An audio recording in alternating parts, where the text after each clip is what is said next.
In the summer of 2000, Russia's Northern Fleet was preparing for its most ambitious naval exercise in over a decade. Among the ships stood a giant, a vessel that embodied the pride of an entire nation, the Kursk.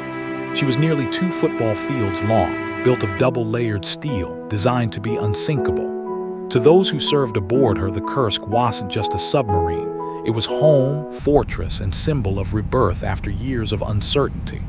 That morning, the air above the Barents Sea was cold and bright.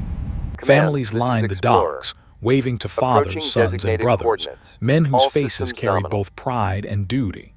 The crew of 118 moved with quiet precision, each motion a testament to discipline and trust.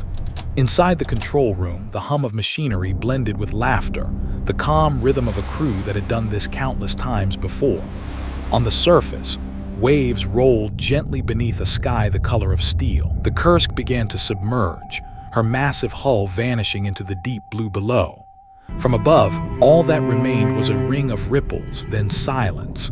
Deep beneath the surface, the ocean swallowed her whole, the sonar pings echoing softly into the cold dark. No one could have known that within 72 hours, this sea would become their tomb.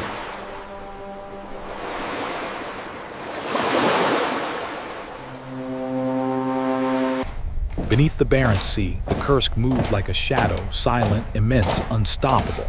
Her double hull, 30,000 tons of steel and power, could withstand any weapon known to man. Within her corridors, 118 men performed with machine-like precision. Every valve turned, every switch pressed, was a heartbeat of the beast itself. The Kursk wasn't just a submarine, she was a statement. A declaration to the world that Russia still ruled the depths. Inside, the air was thick with oil and metal. The low hum of turbines filled every compartment, vibrating through the crew's bones. Yet amid the noise, there was laughter, quiet, human, fragile. In the torpedo room, engineers checked guidance systems, wiping condensation from glowing consoles. In the mess hall, a kettle whistled. Someone played a slow tune on a small radio, a love song from home. On the command deck, the captain stood tall, calm, disciplined. Every inch the sailor had dreamed of being. Outside, nothing but darkness. No horizon, no wind, no sky, only pressure.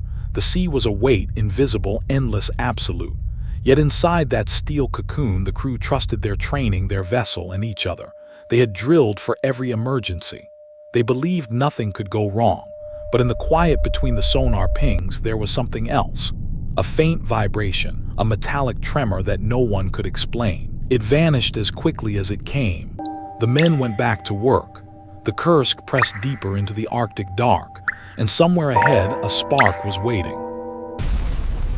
August 12, 2000, 11:28 a.m.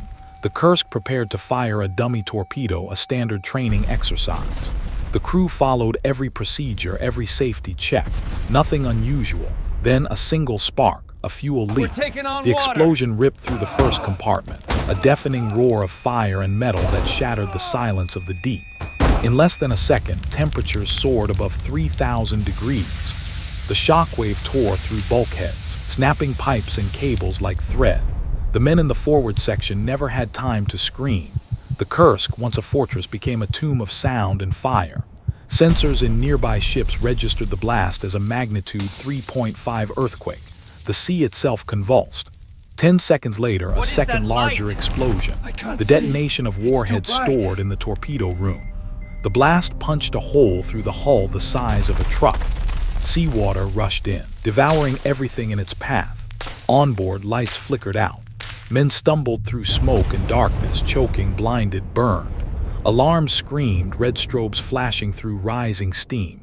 The ship groaned, a deep metallic cry as the bow began to collapse.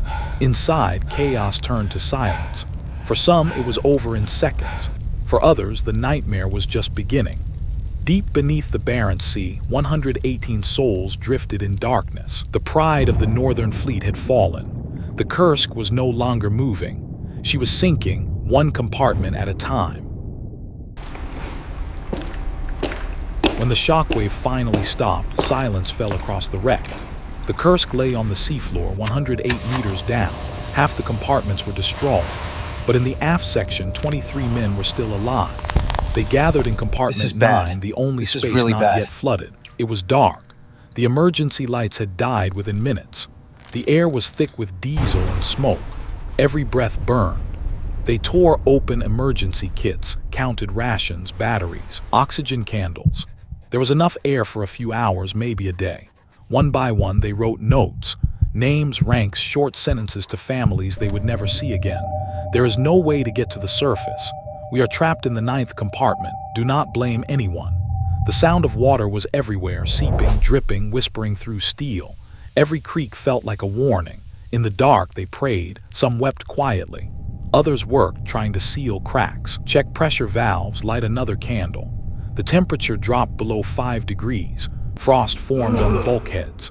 They rowed again, this time slower, weaker. All of us from the 6th, 7th, and 8th compartments moved here. No one will come.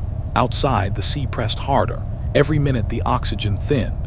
Inside, the light of the last candle flickered, reflected in the eyes of men who knew that even in death they were still sailors.